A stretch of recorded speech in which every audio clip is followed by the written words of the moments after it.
So I want to get into something a little bit controversial. So I went to school for exercise science, and every exercise science program will have a periodization class. They'll have a class where you have to break it into sections, like 8-week, 12-week mesocycles, something like that. Every time it's hypertrophy, and then a strength, and then a power. You're going to have your 3 blocks: strength block, hypertrophy, power, and it's usually in that order of hypertrophy first. Yeah. So I'm not going to mess with power. Yeah. Like, no one can argue, power is power. I was going to say, top of the pyramid, absolutely at the top, last thing that you would program, right? As far as power endurance stuff goes? Well, I think just the expression of power. Okay. Just Yeah. force divided by a unit of time. No one can really argue that. Sure. If you're lifting something fast, that's it. But I will say that the 2 other blocks that are commonly put in there is somebody's going to have a hypertrophy block, and then somebody's going to have a strength block right after that. And then you're going to throw things in the middle, kind of meld them a little bit. I'm going to make the argument not that hypertrophy and strength are similar. I'm going to say that they're exactly the same, and that you should not program differently. And why do you say that? So, well, first of all, if you take an untrained lifter or a moderately trained lifter, you know that most of their adaptations are going to be from the spinal cord. So the peripheral nervous system, or the spinal cord. You're going to have neural adaptations, you're going to have coordination, and you're going to have other neural adaptations for like rate coding, for example, like the speed, synchronization, a lot of these things that are happening in the nervous system, not necessarily in the muscle. So I think it's kind of funny that we even call the first phase hypertrophy. Yeah. When all the adaptations are just the neural drive, and the muscle cell is actually not even growing. So I find that peculiar myself. That's kind of like my first argument into this. But I am going to say at the cellular level. Okay. So when we talk about hypertrophy, the cells are growing. We have muscle belly, and then it's into fascicles, and then it'll be a single muscle fiber. For sure. And within that muscle fiber, you're going to have myofibrils or sarcomeres, like the smallest contractile unit. Yep. When we talk about hypertrophy, there's really 2 types. One is going to be growing those myofibrils. The second one is going to be growing, let's say, the rest, right? The sarcoplasm, the mitochondria, glucose, sarcoplasmic proteins, creatine, all the stuff in the fluidy stuff, right. If we're not familiar with cell bio, cytoplasm is usually like that watery stuff within a cell. Right. In a muscle, it's called the sarcoplasm. Sure. So for people who aren't familiar with their cell bio, just break it down really simple. It's like there's contractile proteins, which is the myofibrils, the sarcomeres, the things that pull together, make that power stroke. Yep. And then there's the rest of the stuff. Yeah. I mean, everyone's going to know your mitochondria, so you got them right there. Powerhouse. Powerhouses. Yeah. So speaking on that, the myofibrils, that type of hypertrophy called myofibril hypertrophy, that accounts for upwards of 70% of hypertrophic adaptations. So when we're talking about hypertrophy, shouldn't we start there? That's going to be your main meat and potatoes. The rest of it is, like I said, the other stuff, they call that sarcoplasmic hypertrophy. So the cell is essentially swelling, but the contractile fibers are not getting any bigger. You're not adding more lengthwise or widthwise, and the rest of the cell is just kind of getting bigger. Okay. So the question I would pose then is, how does someone look bigger, right? Someone's I'm gaining mass. I'm putting on literally mass and muscle. How would you explain that to them? Are they gaining strength, or are they gaining hypertrophy? Or now that those are the same thing, what would you term that? So I was saying I do consider those the same thing. Right. Let's take, for example, let's forget about neural adaptations. Let's just say they've maxed out on coordination of a movement, neural adaptation, synchronization, all these things that happen from the spinal cord, because you can get stronger without getting bigger muscles. Yep. So let's throw that out the window to say all of those are essentially maxed out. Okay. You know, someone who's been training dumbbell press for 10 years does not need any more neural adaptations. True. They're used to that movement. Yeah. So we're either dealing with the sarcoplasm getting bigger or the myofibrils, the contractile protein. So I don't see a difference between strength and hypertrophy, because when we're talking about the hypertrophy, we're talking about making those myofibrils thicker. Now, sarcoplasmic hypertrophy, a lot of times it's a response to high intensity interval training, you know, building up metabolic waste. Some people even consider that like a myth, like it's just cell swelling or edema. I tend to believe in it, and then the cell is getting bigger through water, creatine, sarcoplasmic proteins, a lot of this other stuff. Is that on a cyclical period? So like everyone would probably say like once you're using your muscles, now they're like quote inflamed, right? Like you have all this buildup in the muscle, or you've like obviously tried to get things into the cell, things are being pushed out of the cell. So would you say that there is like some sort of cyclical period to that where you're inflamed, now you're recovering, and now you have like a little bit of a net increase in that sarcoplasmic hypertrophy? Sure. I would say those adaptations are waning. Yeah, like you're going to get them for the first few weeks. And then after that, it's kind of like your stretch-mediated hypertrophy gains, or like your stretch gains. Those don't last very long. And then after that, think of a movement that you've done that gets you really sore, really fatigued, and then you have the DOMs for days. Right. I don't get sore much anymore.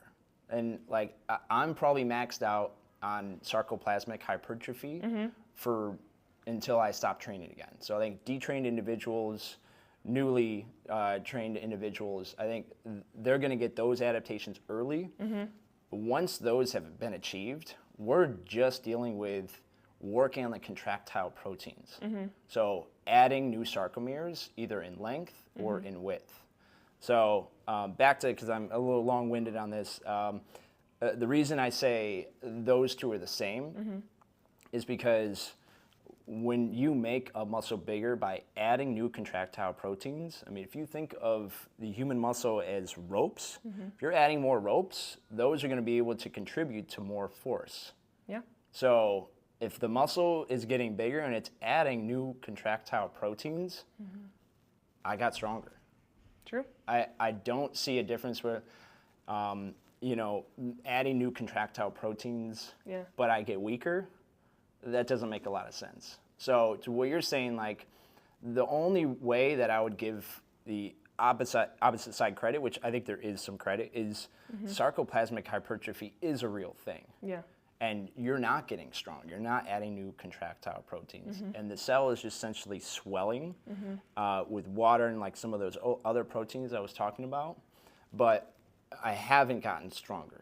Yeah. So I think there is a way to train for that. Yeah. And it's essentially just like incurring a little bit of muscle damage, metabolic stress. It's been theorized that sarcoplasmic hypertrophy is essentially just spatially priming and getting ready for new myofibril addition. Okay. So I don't see, you know, what's the end goal? It's just to add more of those, more myofibrils. Yeah. So I don't think there's really a difference, because the sarcoplasm, those adaptations, those go away, right? You get those early on, and you don't really get them after a while. Yeah. And as far as like the cellular swelling, I really wouldn't call that like gaining muscle. Yeah. Or like the process of then gaining muscle. I guess that makes sense to me in my head of like, okay, if you're like, you say you're contracting, like you're trying to build the contractile hypertrophy. So what is the physiology behind that in like simple terms, if you were going to explain that, right? Because if you're saying like, go ahead, I guess. Go ahead. Like, how would I explain that? Like, how is there a difference between like how your body's going to have sarcoplasmic hypertrophy versus contractile hypertrophy? Like, does your body know, okay, now I'm going to like go grow more contractile proteins? Like, is there a physiology behind that, or is it kind of random? Yeah, so there is a way to train for that. Some studies have shown that if you do higher rep ranges, so basically training for more fatigue, high intensity interval training, supersets, it's been theorized that that can train more sarcoplasmic hypertrophy. Okay. The way they measure that is actually just using either cross-sectional area, EMG, and then they count the number of myofibrils. So they have a specific way of counting that too. So let's say if the muscle got bigger, right? The muscle is swollen up. Yeah. You know, I don't know what got bigger. Right. Something in there did, and then they'll go in and count the myofibrils and, you know, the number of sarcomeres. Yeah. And they're like, well, that stayed the same. Therefore, sarcoplasmic hypertrophy. Right. Because the rest of the cell got better, or got bigger. Yeah. There was one of my professors, he taught me a cool example of like the reverse of that. So let me get into like the other types. So Sure. like I said, the sarcoplasm, that getting bigger, that's sarcoplasmic hypertrophy. If the cell grows in proportion to everything, the sarcoplasm grows and the myofibrils grow in proportion, like together, they call that just myofibril hypertrophy. Okay. If the cell stays the same size, but then you're jamming more myofibrils, more contractile proteins in the same size cell, technically that's not hypertrophy, the cell didn't grow. But they call that packing, or myofibrillar packing. Okay. My professor over at NIU gave me a cool example of like if you ever worked in food service and you get that box of straws, and then you jammed more straws in there, more contractile proteins, like the box didn't get any bigger, but you added new contractile proteins. So there's specific ways to train for all of that. Okay. Like I said, the more fatigue way, like, you know, inducing like lactate and acid and all these other things in your muscle, that can build more like creatine and fluid and more sarcoplasm in the cell. Training lower reps and higher intensity is more on the myofibular and myofibular packing side. So if you want to train more, you know, sarcoplasmic hypertrophy, it's theorized higher volume and like more, you know, lactate buildup, or if you want to do, you know, myofibular hypertrophy or packing, high intensity and lower volume. Okay. So that's just kind of some of the research I've done. Yeah. I'm hoping that makes sense for why I don't think there's a difference. Yeah, no, I could definitely start to see it. My other question would be though, when you're programming, or if you're not even programming, like you're doing your own workout, like what are you doing to train then? Like, do you want to get, what are you basing, sorry, I had to like rethink about that. Oh, no, you're good. I want to figure out how to word this. But basically, like, what would your like go-to workout be? Like, why are you choosing one over the other? Like, are these, obviously if you want high intensity workouts, is this then for people that like want to get faster? Is this for people, you know what I mean?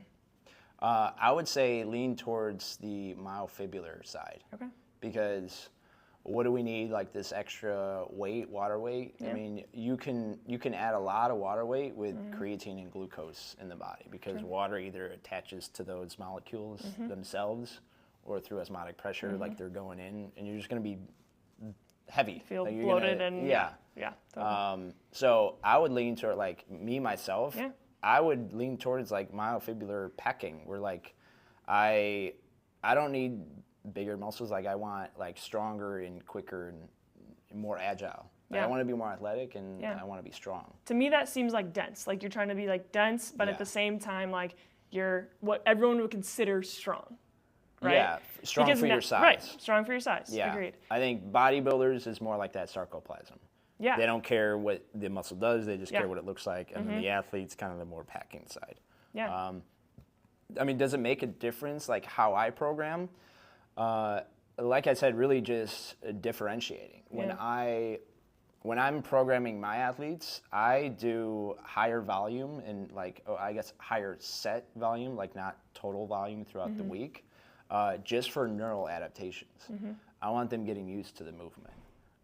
So in my hypertrophy phase, it's really just a neural adaptation and strength. Yeah. And then I just do strength again. Right. And then I do power. And I really don't, I do kind of like micro cycles and micro phases. And really, I feel like I don't even have it figured out yet. Seems like a work in progress, and that's good. You know what I mean? Like, there's more research coming out. There's always more research to do. How would you answer the question if someone came to you and they said, well, strength ranges are always 3 to 5, right? Or 1 to 3, as we were like taught in school, right? How does that now build into your philosophy? So Chris Beardsley is a researcher that's done a lot of work on this, and he came up with the effective reps model. So essentially, what reps are stimulating? And he says somewhere like 5 or 6. There's 5 or 6 stimulating reps in any set. Yeah. And if you do a set of 5 or 6, all of those reps are stimulating. If you do a set of 35, just 30 through 35 are stimulating. So he says the last 5 reps in a set are the ones that matter. And most people can kind of wrap their head around that because they do a 20 rep max, and then by 15, they're tired, but those last 5 are suicide. Right. They suck. Like you're really pushing through those. Yeah. They hurt, yeah. Right. I tend to agree with Mr. Beardsley on that one. So, sorry, what was the question? Strength? Okay. Yeah, no, you're good. Well, strength, hypertrophy, same thing. We can keep that in. And I would still say the same thing, that even though I'm doing a set of 6, a set of 6 can be good for hypertrophy if we're talking about the myofibro hypertrophy. Yeah. Like the muscle is getting bigger because it's adding new contractile proteins. If I can kind of taper off and then we can get back to programming and stuff, I would say, how should I word this? I think I don't place a huge emphasis on rep ranges if the goal is just to get stronger. Let me kind of go through what I think causes muscle growth and what doesn't cause muscle growth. We could just lead with the doesn't, because I think there's a lot of fluff out there, and then there's a lot of things that they used to think was true, and now the evidence is kind of saying otherwise. I want to stick on the sensation side. A lot of people, that have been gym goers for years believe in like the pump. I don't think the pump is muscle growth or soreness. I don't think the soreness. I don't think that one either. Okay. Mind-muscle connection. You don't believe in that one? I think it's valuable. Okay. But I think those 3. There's not a direct correlation. Yeah, there's a correlation, but those themselves are subjective sensations. They don't necessarily will cause muscle growth. So with all those pump, soreness, I think they're all valid. They have their value. Yeah. Mind-muscle connection, if we're trying to reposition the pelvis or the shoulder blade or something, I think that can be really valuable. Yeah. But that itself, I think, does not cause strength or hypertrophy. And I would say also a specific rep range. If you go back to Beardsley's theory, it's a set of 5 and a set of 35 will still cause hypertrophy because it's those last stimulating fibers or those last stimulating reps that'll make the muscle grow. And you're saying does it depend on intensity? If you're doing 5 reps and I'm using 5 pounds versus I'm using 35, or I'm doing 35 reps with 5 pounds. Obviously, if I'm at 35, I'm feeling, okay, I'm dead. But I could do 5 reps of a lighter weight. So does it depend, does this entire theory depend on intensity? Yes, it's near failure. For everything. So I think the researchers did 1 RIR, 1 rep in the tank, or volitional failure where you couldn't do another rep. That's another key point too. It has to be a 35 with 0 or 1 in the tank, no reps in reserve. So that's another key point. And it's just fiber types. Your, Henneman's principle of the size of the fiber is not active until you hit those last 5 reps, because you're using your type 1s and your type 2As, for the first 25, 30. Until type 2B's hit in? Yeah. And then those muscles will fatigue. The reason it feels shaky is because you're putting everything you have into those last 5 reps. If you put everything you have into those last 5 reps of a set of 35, it's the same effort that you're putting in for a 5 rep max. True. Of just 5. True. So that's why I think that theory also makes sense to me. Another thing I don't think causes muscle growth is time under tension. Okay. And Well, I I don't feel know like if that you was agree. a big. I think that was a big thing where like eccentric loading would be, I guess, a higher, either just gaining more muscle at the same time, or people thought that that's what just period causes growth to happen. And I feel like even in the chiropractic world, when you're talking rehab, they still think that. So I think there's like two ways of that. I think it depends on what you're using it for. Right? Like if you're talking about like, can I lengthen this muscle? If you're talking about a hamstring and they're like, I need to feel this under contraction, I feel like you can now get a neural adaptation from that that helps you build muscle. Not saying that loading it eccentrically just straight creates muscle. Yeah, it's kind of related to mind-muscle connection, Yeah. I think. But like what you're saying, it sounds like what you're saying is just tension. Yeah. Like Period. the Yeah. time under tension Does not matter. I think that's where it gets a little wonky because you know, if a little is good, why isn't a lot? If I do 100 reps, why isn't that's more time under tension? Like shouldn't that grow muscle more? Yeah. But for example, we just take those rep ranges. There's endless data on a set of 5, like a 5 rep max doing that, versus the sets of upwards of 30, 35. How come those have similar hypertrophy outcomes? If 35 is 7 times the amount Right. of a set of 5, is how wild. come the hypertrophy outcomes are almost the same?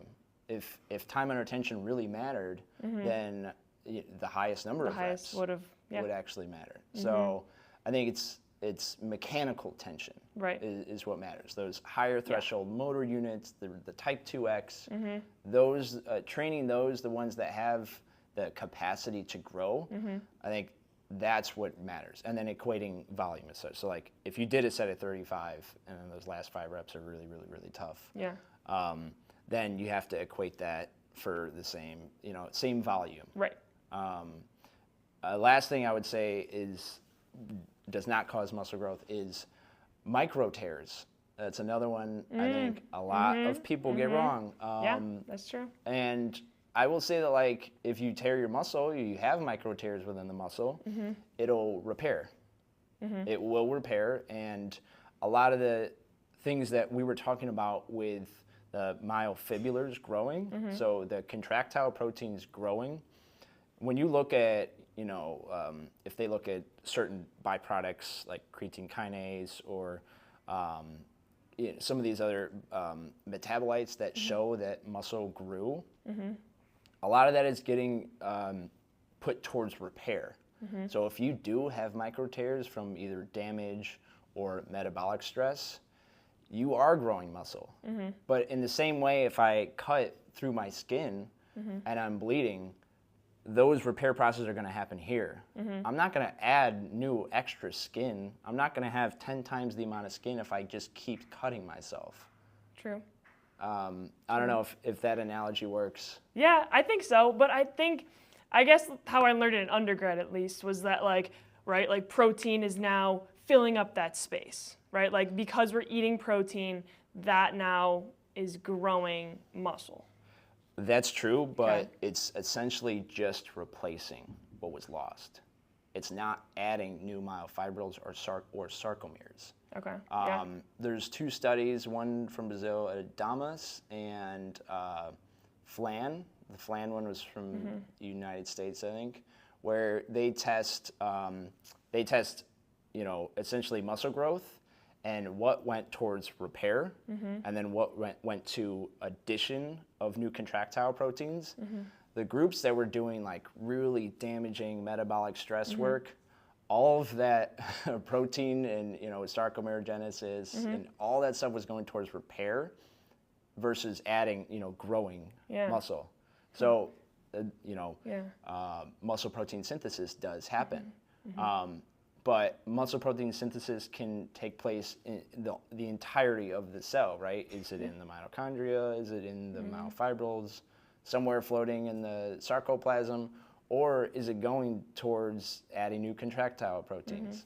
So I think that's what you want. You want addition of new myofibrils. You want addition to new sarcomeres. And there's a specific term for that. MPS, or muscle protein synthesis, is important. But when it goes towards adding new myofibrils, they call that myops, or myofilament, or now I forget, myofibrillar protein synthesis, yeah. Okay. So myops is what you want, not just muscle protein synthesis. Okay. So that's another reason I'd make the argument that it's just, you want just mechanical tension. You want, those last 5 reps to be really challenging. You don't want to do too much like fatigue work or like damaging stuff, and you learn what causes the muscle growth. It's not a specific rep range. Really, it's just like trying hard. Yeah. I think that's really what it is, like getting close to failure, trying really hard. And I feel like that's just that's a hard concept to, one, teach people as a coach, right? Because some people have never got there. Like, I think my thing with like RIRs or RPE, it's like, how do you know what your end range is, or your 10 out of 10 RPE if you've never been there, right? So I feel like there's something to that where like you would have to reach your maximal output to now regress and say, oh, I'm only like 1 rep away, so I'm only a 1 RIR, right? Or I only have 1 in the tank based on that. So I think there's something to that just already being a little subjective, that how do you know if like you are at that last 5 out of 5? Because you can't do it again, right? If like you're at the end of your workout, like bam, that was hard. But how do you know what hard is my question, I guess. I think you need to train to failure. Yeah. Like your legs are shaking, you're on the ground, like. If I guess we're doing legs. What blows my mind is I feel like there's people in this world that have never and will never take a set to failure. Yeah. I feel like there's so many people that go to the gym and they've never actually done that. Yeah. And I feel like until you know what that feels like the shaking on a leg press, or like trying to do another curl, I don't think I'm not going to say you're not going to get quality training. Right. But you're not going to be accurate. You're not going to reach your max potential is what we're trying to say. Yeah, well, you're not going to know what like you're saying, we're not going to know what 1 RIR feels like, or 2 reps, 3 reps in the tank, unless you hit that often. I would say, like, for every exercise, you should have gone to failure maybe 10 times on that thing before you start programming. Yeah, makes sense. Before you start, figuring out what weights to do and things like that. Yeah, and I think a lot of times even taking someone to like a 2 or 3 rep range is okay. Yeah. Just to then like, I guess, program backwards is like what I tell them. Like, I'm taking you here, I'm going to calculate this, and then we'll kind of work our way back, right? So that's like, I'd say another way to go about it. But so when you say you're working your way back, what do you mean by that? So like, let's say they did like 100 pounds for a 3 rep. Like, there's different calculations you can do to now literally just calculate a 1 rep max. So if I'm using like their calculated 1 rep max, I can then kind of work my way back. So if I know they can do 100 for 3, they could probably do like about a 125 for 1. So I'm going to use that as our 100% if I'm doing a percentage-based thing, right? Or like, I know that if we're anywhere close to like a 125, this should theoretically be a 10 RPE. Now, if it's not, and we can do better, that means that probably wasn't our 3 rep max. Right, so I'm kind of using their feedback with my own, like, I guess, calculations and math to now, like, compare. Because if you're only going based on what your client says every time, like, that's great, but, like, it's could be more than you think or less than you think, or than what they say, Yeah. So I think you always have to compare the two as you're training and programming. So, like, you're watching, like, a visible struggle. Yes. Okay. Yeah. Or if they come to me and like, we've never done a back squat before, and I'm like, okay, 1 out of 10, how hard was that, right? And I still do that just because I want them to learn and like understand what that feels like and what I'm asking them to do. And they're like, oh, a 5, right? And then I put like 5 pounds more, and they're like, oh my God, that was a 10, right? Then like there's some discrepancy there that either like we have to increase or decrease the weight on my end as the coach, or we need to start learning like what muscle like feels like to be trained. Right? Like, what does soreness feel like versus what does muscle pain feel like? For someone that's never walked in the gym, they don't know that. Like, us as athletes or people that have like worked out or felt that pain, they know what that is. But if someone never has, they really don't know. It's tough when like all of these adaptations are taking place at once. Right. It's like they're getting, they didn't sleep. Right. they're stressed at work, and Yep. they have no neural adaptations at all. They're Right. not used to a movement. They don't know what muscular failure feels like. They're not used to like an acidic buildup, and Yeah. there's 3 or 4 kinds of Right. failure going on. Right. And then they're repeating an argument they just had with some. There's so many things that like I feel like you gotta max out something. Yes. All right, you gotta whack a couple of these moles to keep them down, so you have some Yeah. things to actually work with. Yeah, and I feel like another thing too is like people don't understand like stress on your body like is all perceived basically the same way. Yes, Like emotional okay. stress, physical stress, like just the position your body's at in the moment is like just stress and stimulus. So like also taking that into perspective that if you're under high emotional stress or you just failed a test, something like that, like your body is already in a quote fatigued state.